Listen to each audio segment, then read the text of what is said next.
Hi, I'm Greg Crawford with the Friday News Dump, brought to you by World News Trust. For years now, those on the dark side of the aisles in both houses of Congress have been systematically hamstringing and undermining government agencies on the federal, state, and local levels in a concerted effort to privatize everything from public education to broad swaths of the military. The diseased minds that think the sun shines out of Ayn Rand's bony dead butt are the principal proponents of privatization. But there are far, far too many supposed Democrats who think that idea is just dandy. Now, the English language is the most versatile and adaptive language on earth, but there isn't a word in English or in any other language, I'm willing to bet, that adequately describes how horrifically wrong-headed, not to mention willfully destructive, these greedy sociopaths really are. Privatization is just a euphemism for a sneaky, backdoor corporate coup d'etat of representative democracy in this country. Our government is, by definition, us. Of course, we can't all be in Washington, D.C. at the same time. The place is crowded enough as it is. So we elect people we think we can trust to be our representatives and senators. It is their responsibility to look out for our interests. Unfortunately, the vast majority of these people can't be trusted any further than a baby can throw a bus. And, contrary to what the corporatists would have us believe, our government is not now and never was intended to be run as a business. Because that removes we the people from the equation, and that is not democracy. But then, the people behind all of this privatization insanity secretly abhor democracy in any and every form. Oh, they spew the appropriate rhetoric and go through the accepted motions that pass for patriotism nowadays.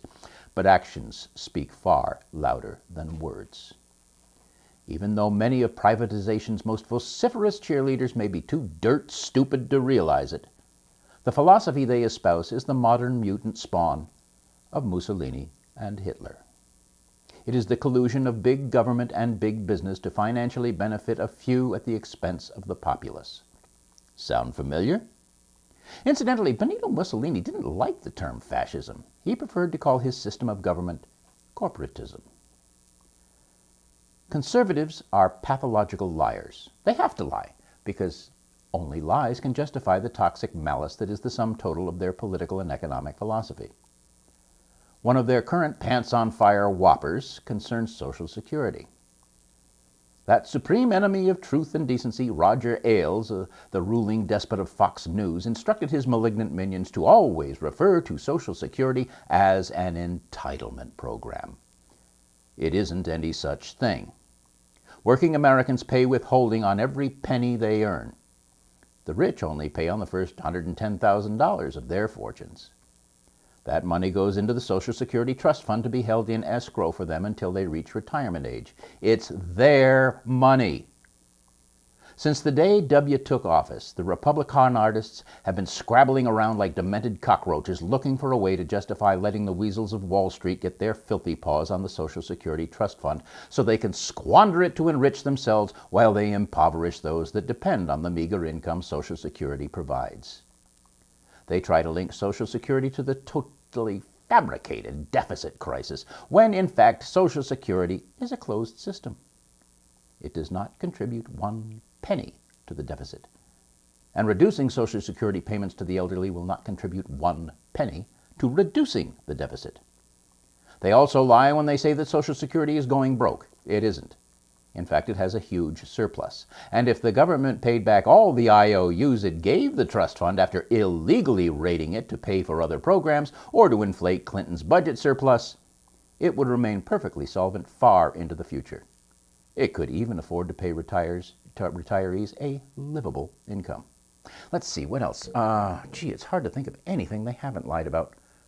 We've recently talked about the efforts to privatize public education by forcing even good schools into failure with the draconian standards imposed by the cynically misnamed No Child Left Behind Act.